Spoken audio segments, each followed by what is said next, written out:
Ferrari's Constructors' Championship hopes are actively bleeding away because Lewis Hamilton has confirmed on record that the SF26's energy deployment tails off at the end of straights, while Mercedes just keeps going. A specific technical admission that explains why the team currently trails by 72 points. This is not a theoretical concern for next season or a vague development target, but a verified deficit that Hamilton described as having grunt out of the corner only to lose everything to deployment at the end, creating a straight-line performance gap that Fred Vasseur has already acknowledged as a known quantity.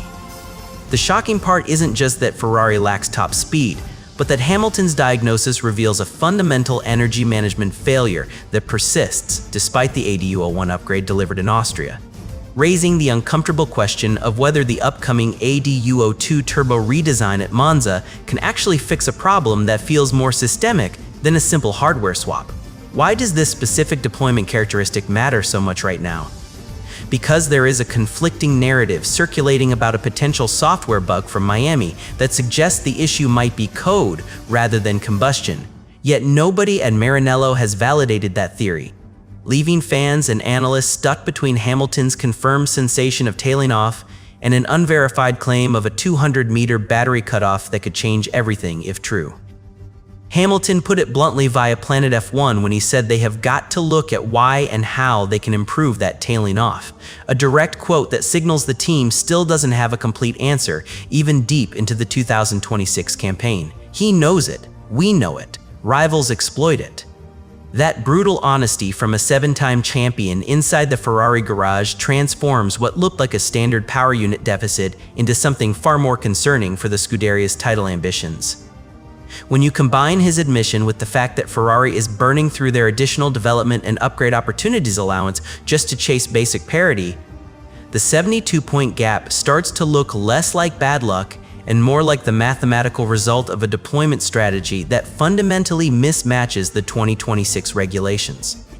But here is where the story gets complicated, because while Hamilton is describing a physical sensation of energy dropping off, other reports are pointing fingers at a digital ghost that may or may not exist. So, where does the truth actually lie between a driver's tactile feedback and a rumored software flaw?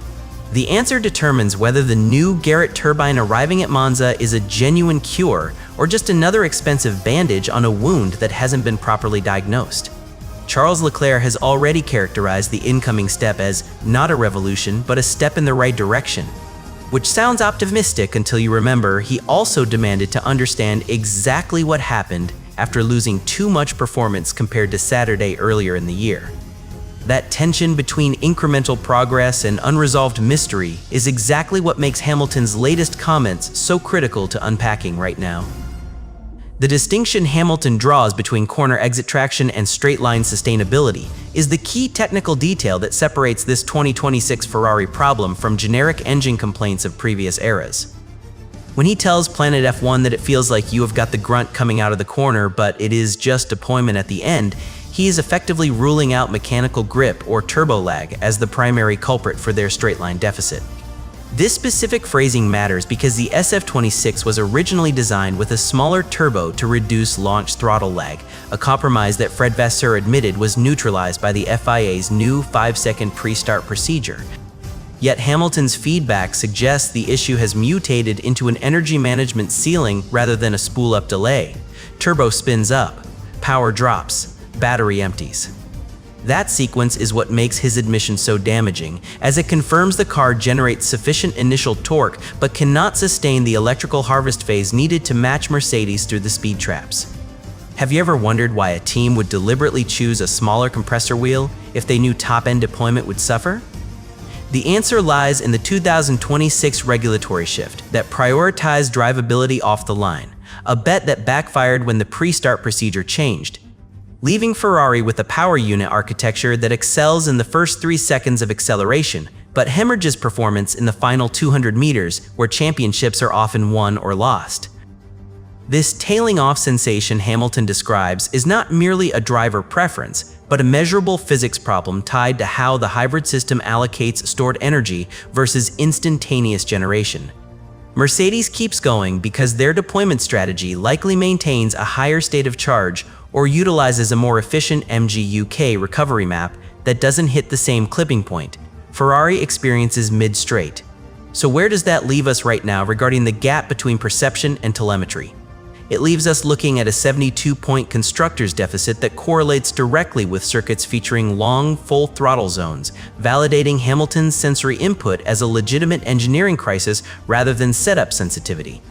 Charles Leclerc's earlier comment about wanting to understand exactly what happened after losing too much performance compared to Saturday in Miami adds weight to this, suggesting both drivers are experiencing the same unpredictable energy cliff despite different driving styles. Code fails silently. Drivers feel loudly, data lags behind. These short bursts of reality define Ferrari's current development cycle, where the feedback loop between cockpit sensation and factory simulation remains frustratingly out of sync. Hamilton's explicit comparison to Mercedes serves as the benchmark because the Silver Arrows have demonstrated consistent deployment profiles across varying track temperatures and fuel loads, whereas Ferrari's drop-off appears conditional and therefore harder to model. Until Maranello can reconcile why their hardware produces grunt without endurance, every qualifying session will remain a gamble on whether the battery will last long enough to defend position on the subsequent straight. Picture this for a second. You are standing in the Zandvoort paddock, expecting to see a new engine cover signaling a major power unit refresh. But instead, you are staring at a modified floor edge because Ferrari has deliberately decoupled their aerodynamic and mechanical upgrade timelines to avoid overwhelming the car's setup window. This strategic separation means the ADU02 redesigned turbocharger is strictly confirmed for Monza and nowhere else, directly contradicting early speculation that suggested the new Garrett turbine would arrive ahead of the Dutch Grand Prix. Multiple outlets, including Grand Prix.com and Scuderia fans have been explicit that the power unit step will not be at Zandvoort, but will arrive at the next race, making the upcoming weekend a pure aerodynamic testbed rather than a horsepower reveal. Floor evolves first, engine waits patiently. Strategy demands discipline. That discipline is evident in how Ferrari has chosen to widen the SF26's aerodynamic operating window with a new diffuser evolved from the Barcelona specification, before introducing a combustion change that could destabilize an already fragile deployment profile. Why risk tuning two complex variables simultaneously when the championship deficit already stands at 72 points? The answer is that Zandvoort's high-load, high-speed corner profile demands mechanical grip and downforce stability far more than it rewards peak straight-line power, making the floor update the logical priority for this specific circuit. Scuderia fans reports that confidence at Maranello has been growing around this specific floor spec, which includes small wing adjustments based on simulator work aimed at extracting more consistent load through the banked turns. This aero-focused approach allows the team to validate chassis balance improvements without the noise of a new internal combustion engine map interfering with correlation data. So what actually arrives at Monza then? A genuine hardware overhaul featuring a Garrett turbine with revised blade angle and increased blade count specifically designed to improve high RPM cylinder filling, paired with a modified combustion chamber that tolerates higher airflow and temperatures. This is not a software patch or a fuel tweak alone, but a fundamental mechanical redesign intended to address exactly the tailing off sensation Hamilton described by ensuring the engine can breathe effectively at the top end where deployment currently collapses. The timeline is rigid. Rumors were wrong. Monza gets power. This clarity matters because it resets expectations for anyone who believed Zandvoort would be the turning point in Ferrari's straight-line battle against Mercedes. Instead, the Dutch GP serves as a necessary foundation-laying exercise, ensuring that when the ADU02 turbo finally fires up at the Temple of Speed, it does so on a chassis that can actually exploit the extra 13 to 14 horsepower measured on the dyno without sacrificing cornering stability. Until then, Hamilton's deployment grievance remains an unresolved variable that the new floor cannot fix, keeping the pressure squarely on the engineers to deliver at the next venue. Remember how this all started, with Lewis Hamilton's explicit admission that Ferrari's deployment tails off while Mercedes just keeps going, a visceral description of energy loss that set the entire narrative in motion. Now we have to confront a competing explanation that emerged from a single outlet, Sunday Guardian Live, which alleges an energy deployment software bug caused the hybrid system to cut battery power roughly 200 meters early on Miami's long straights. This specific claim ties the alleged flaw directly to Ferrari's 11 upgrade package brought to the Miami Grand Prix, an update that was projected to deliver 0.3 of a second per lap, but instead reportedly produced aerodynamic instability and unexplained performance drops. Bug exists digitally. Reality remains analog. Sources contradict sharply. Here is the twist that complicates everything. No other outlet in this research window, including Planet F1, Motorsport, Com, or Scuderia fans, has independently corroborated this software bug theory, and no Ferrari official has ever confirmed such a flaw by name. Charles Leclerc is quoted in that same piece saying he wants to understand exactly what happened after losing too much performance compared to Saturday, but his words describe a symptom rather than validating a root cause as a coding error.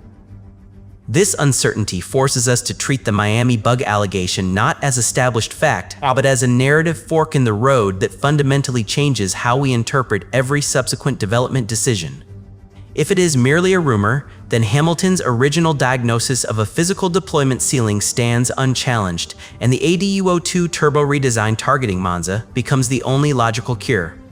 But if there is even a kernel of truth to the 200-meter cutoff claim, then Ferrari might be spending valuable additional development and upgrade opportunities allowance on mechanical fixes for a problem that could theoretically be resolved with a software patch. That possibility introduces a layer of strategic risk beyond simple horsepower figures, because chasing a hardware solution for a software ghost would waste precious development tokens while the 72-point constructors deficit continues to widen. So where does that leave us right now regarding the validity of this bug theory? It leaves us in a holding pattern where Hamilton's confirmed tactile feedback remains the only verified data point, while the Miami software allegation sits in an evidentiary void that no amount of speculation can fill. Until Ferrari or the FIA provides telemetry that either confirms or definitively refutes the early battery cutoff, analysts must weigh a 7-time champion's consistent on-track sensation against a single-source report that lacks technical documentation. This tension between verified driver input and unverified digital diagnosis is exactly why the upcoming Monza test will be so consequential, as it represents the first opportunity to see whether mechanical intervention actually resolves the deployment tail-off or whether the problem persists despite new hardware. The actual hardware solution arriving at Monza involves a Garrett turbine with revised blade angles specifically engineered for better high RPM cylinder filling, paired with a newly homologated shell fuel blend matched to the revised combustion chamber's increased airflow and temperature tolerance. This is not a minor tweak, but a coordinated mechanical and chemical evolution designed to sustain energy deployment through the top end of the rev range where Hamilton identified the critical drop-off. Blades reshape airflow, fuel burns hotter, cylinder fills completely. That synchronized approach distinguishes ADU02 from previous updates because it addresses both the air mass flow limitation and the combustion efficiency required to convert that air into sustained electrical harvest rather than just peak torque.